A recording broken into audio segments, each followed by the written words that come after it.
United states के 35th president John F Kennedy की बहन रोजमेरी कैनेडी ने 23 साल की उम्र में कुछ ऐसा अनुभव किया जिससे उनकी पूरी जिंदगी ही बदल गई। रोजमेरी जैसे बड़ी होती जा रही थी, उनका बिहेवियर काफी वायलेंट हो रहा था। उनके आसपास के लोग उनकी मेंटल अटैक्स और वायलेंस के शिकार हो रहे थे। रोजमेरी के इस बिहेवियर से उनके पिता जोसेफ के मन में एक डर बैठ गया था कि उनका ऐसा वायलेंट बिहेवियर उनकी फैमिली और स्पेशली उनके भाई जॉन के करियर में बहुत सारी अड़चने ला सकती थी। तभी उन्होंने उस पर एक सर्जरी करवाई, जिसके बाद रोजमेरी का दिमाग एक 2 साल के बच्चे की तरह चलने लगा। इस सर्जरी के बाद ना वो एक नॉर्मल इंसान की तरह चल पाए, ना बैठ पाए, ना एक नॉर्मल लाइफ जी पाए। लेकिन ये तो बस एक रोजमेरी की कहानी थी। 1930 से लेके 1950s तक ये एक ऐसा दौर था जहाँ हजारों लोगों पर ये सर्जरी परफॉर्म की जा रही थी और उनकी हालत बेटर होने के बजाय और खराब हो रही थी। पर सोचने वाली बात तो ये थी कि ये कैसी सर्जरी है और इसमें क्या होता था कि लोगों की हालत ऐसी हो जाती थी। अगर लोगों की हालत ऐसी हो जा रही थी तो इतनी डरावनी सर्जरी का आइडिया किसी के दिमाग में आया कैसे? क्यों इसे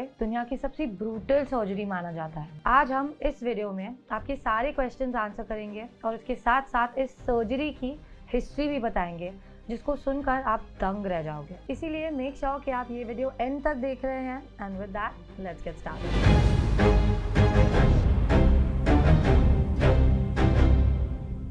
लोबोटमी एक ऐसी सर्जरी हुआ करती थी जिसमें एंजाइटी, डिप्रेशन, स्किज़ोफ्रेनिया से सफर करने वाले पेशेंट्स को बांध कर इलेक्ट्रिक शॉक्स दिए जाते थे जब तक वो बेहोश ना हो जाए, और फिर एक हैमर या रॉड लेकर उनके ब्रेन में होल्स किए जाते थे और इन होल्स से उनके ब्रेन के प्री फ्रंटल लोब से छेड़छाड़ की जाती थी, जिससे उनकी दिमागी हालत शायद बेहतर हो जाए।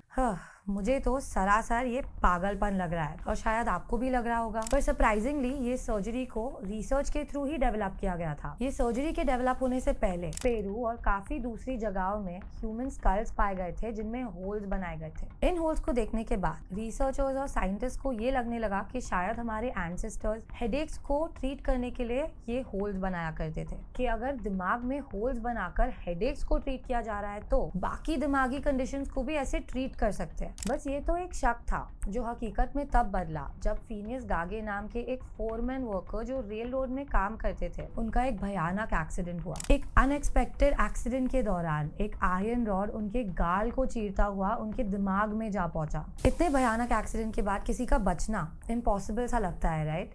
But to our surprise Phineas बच तो गया, पर वो बिल्कुल पहले जैसा ना रहा। अब आप पूछोगे कि वो बदल गया, इसका मतलब क्या था? वेल, एक्सीडेंट से पहले फिनियस एक बहुत ही मेहनती और प्लेजेंट इंसान हुआ करता था, पर एक्सीडेंट के बाद वो एक बहुत ही अग्रेसिव हैवी ड्रिंकर बन गया और उनसे कोई भी काम ढंग से ना हो पाता था। अब फिनियस ना रहा और इसके बाद रिसर्चर्स और डॉक्टर्स बहुत ही हैरान रह गए, तो वो एनिमल्स और दूसरे इंसानों के ब्रेन्स पर रिसर्च करना शुरू कर दिए, ये पता लगाने के लिए कि क्या सच में ब्रेन के कुछ पार्ट्स को इंजर कर क्या एक इंसान का बिहेवियर बदला जा सकता है। मतलब इतने दर्दनाक इंसिडेंट से डॉक्टर्स और रिसर्चर्स का ये टेक अवे था कि एक इंसान के ब्रेन के साथ छेड़छाड़ कर दो कि पूरा का पूरा इंसान ही बदल जाए। स्ट्रेंज, लेकिन ये ऐसे पहली बार नहीं हुआ था कि इंसान के बिहेवियर को बदलने के लिए इंसान के ब्रेन के साथ छेड़छाड़ की जा रही थी। स्विस साइकियाट्रिस्ट गॉटलिब बुखार्ड ने एक एक्सपेरिमेंट ट्राई किया जिसमें उनके पेशेंट्स जो एंजाइटी और डिप्रेशन से सफर कर रहे थे, उनके ब्रेन के लेफ्ट सेरिब्रल हेमिस्फीयर को काटा गया था क्योंकि उनका मानना था कि उससे इनकी हालत बेहतर हो सकती थी। ऐसा नहीं है कि ये पार्ट काटना और ये प्रोसेस कंडक्ट करना इजी भी था। गॉटलिब के पहले पेशेंट को 4 ऑपरेशन लगे थे, जिसके बाद वो जाके बेहतर हुआ। पर फॉर्चुनेटली कहो या अनफॉर्चुनेटली, इन कुछ ऑपरेशंस के बाद इस सर्जरी को बंद करवा दिया गया क्योंकि लोगों को लगने लगा कि ये सर्जरी काफी भयानक और जानलेवा है। ये ऑपरेशन उन्होंने बस एक्सपेरिमेंटल तौर पे ही की थी, पर इसके बाद उन्होंने एक रिसर्च भी पब्लिश की ताकि ये बाद में जाकर यूज हो। पर 1935 में ये रिपोर्ट से इंस्पायर होकर पोर्चुगीज न्यूरोलॉजिस्ट एगाज मुनीज ने यह ऑपरेशन फिर से परफॉर्म किया और उसका नाम रख दिया लोकोटमी। लेकिन मुनीज के ओरिजिनल मेथड में स्कल में होल्स ड्रिल करने के बाद उसमें एब्सोल्यूट अल्कोहल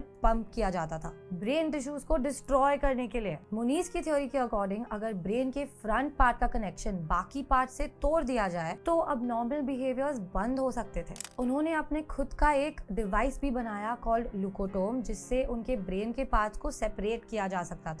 अब आप ही बताइए ये कैसा तरीका है किसी की दिमागी हालत ठीक करने का। बट टू आवर सरप्राइज अपने 20 पेशेंट्स के साथ ही मोनीज ने बहुत सारे चेंजेस देखे। मतलब जो चीज 1888 में रोक दी गई थी उसका एक एडवांस्ड मेथड यूज करने के लिए इस न्यूरोलॉजिस्ट को नोबेल प्राइज दिया गया था। कितनी स्ट्रेंज बात है ना ये। द आइसपिक लेबोटमी। यह मोनीज की इंस्पिरेशन का किस्सा ढंग से खत्म भी नहीं हुआ था और वहाँ यूएस में वॉल्टर फ्रीमैन और उनके पार्टनर जेम्स वॉट्स ने इंस्पायर होकर 1936 में यूएस में पहली लेबोटमी सर्जरी कर इस सर्जरी को इंट्रोड्यूस भी कर दिया था। अब गौर करने वाली बात यह है, वॉल्टर फ्रीमैन एक साइकियाट्रिस्ट थे, ना कि एक न्यूरोसर्जन। तो इस हिसाब से उनके पास सर्जरीज करने का एक्सपीरियंस भी नहीं था, पर फिर भी उन्होंने इलीगली ये सर्जरी कई सारे पेशेंट्स पर इम्प्लीमेंट की। क्यों? बस अपनी इंस्पिरेशन की वजह से। और ऐसे एक दो पेशेंट्स में ड्रास्टिक चेंज देखने के बाद फ्रीमैन की खुशी का ठिकाना ही नहीं रहा। उसे लगने लगा कि मोनीज का मेथड बहुत ही ज्यादा टाइम कंज्यूमिंग और लंबा है, जिसके कारण बहुत सारे लोग इसका बेनिफिट नहीं ले पा रहे। इसीलिए उन्होंने मोनीज से भी एक और स्टेप आगे जाकर इस प्रोसेस को इजी बनाने का फैसला लिया और एक ऐसा प्रोसेस डेवलप किया जो मोनीज के प्रोसेस से भी काफी ज्यादा डरावना था। और फिर एक आइस पिक को लेकर, जो एक नीडल जैसी दिखने वाली नुकीली चीज है जिसे यूजुअली बर्फ को तोड़ने के लिए यूज किया जाता था, उसे पेशेंट के ब्रेन में ठोक ठोक कर एक हैमर के थ्रू उसके ब्रेन के अपर ऑर्बिट में पहुंचाया जाता था। उस आइस पिक को फिर लेकर बार बार आगे पीछे किया जाता था ताकि ब्रेन के थैलेमस और फ्रंटल लोब्स का कनेक्शन टूट जाए। मुझे तो ये सोचकर ही ताज्जुब हो रहा है कि कोई डॉक्टर इतना पत्थर दिल कैसे हो सकता है कि किसी इंसान को बस मेंटली स्टेबल बनाने के लिए उसके दिमाग के साथ ऐसे खिलवाड़ करे। एज इफ इतना सब काफी नहीं था, इस सर्जरी को अंडर 10 मिनट्स में परफॉर्म किया जा रहा था, मानो जैसे कोई खेल ही चल रहा है। अभी तक तो फ्रीमैन ये ऑपरेशन बस मेंटली इल लोगों पर ही कर रहा था। धीरे धीरे उसने हर उस इंसान को मेंटली इल बोलना शुरू कर दिया जिसका बिहेवियर थोड़ा सा भी अलग हो। जैसे एक 12 साल का बच्चा था, हावर्ड डली। उस छोटे से बच्चे को मालूम भी नहीं था कि उसके साथ होने क्या वाला था और उसकी गलती क्या थी, बस इतनी कि वो अपने सौतेली माँ के साथ लड़ता था। अब आप ही सोचो, एक 12 साल का बच्चा अपनी स्टेप मॉम के साथ अच्छे से बर्ताव ना करे तो क्या उसके दिमाग में प्रॉब्लम है? मैं बोलूंगी नहीं। डली को जबरदस्ती मेंटली इल डायग्नोस कर ऑपरेशन थिएटर में भेज दिया गया। अगले दिन जब वो होश में आया तो उसकी आंखें सूज गई थी, उसका सर दर्द से फट रहा था और वो हाई फीवर से तड़प रहा था। और वो इस बात से बिल्कुल अनजान था कि उस पर दुनिया की सबसे घटिया और दर्दनाक सर्जरी की गई है, the rise of the surgery. इस ऑपरेशन में सक्सेस पाने के बाद फ्रीमैन एक देश से दूसरे देश ट्रैवल करने लगा ये सर्जरी परफॉर्म करने के लिए। जब ये सर्जरी की शुरुआत थी तब ये सर्जरी सिर्फ मेंटल इलनेस के इलाज के लिए थी। लोबोटमी का क्रेज इतना ज्यादा बढ़ने लगा कि यूके में हर दिन 1000 लोगों पर लोबोटमी परफॉर्म की जा रही थी। यूएस में तो 50,000 लोग इस सर्जरी का शिकार हुए थे। फ्रीमैन ने तो खुद ही एडमिट किया कि उन्होंने खुद 3500 लोगों पर ये सर्जरी परफॉर्म की थी, जिसमें से एक 4 साल का बच्चा भी था। इतनी भयानक सर्जरी को फ्रीमैन ने इतनी सिंपली पोर्ट्रे किया जैसे कि वो एक इंसान में नहीं बस एक दीवार में होल कर रहे हो। पर अब सवाल ये है कि वाकई में ये सर्जरी लोगों की मदद कर रहा था? वाकई में उनकी दिमागी हालत सुधर रही थी लोबोटमी करने के बाद? Well, not always. स्टडी से कि ओनली 41% लोगों की मेंटल हेल्थ इस सर्जरी से बेटर हुई थी। इनफैक्ट 4% लोगों ने तो दम ही तोड़ दिया था सर्जरी के दौरान। थैंकफुली जो जिंदा बच भी जाते उनकी दिमागी हालत और भी बिगड़ गई। The after effects and results. ये ऑपरेशन सुनने में जितना मैजिकल लगता था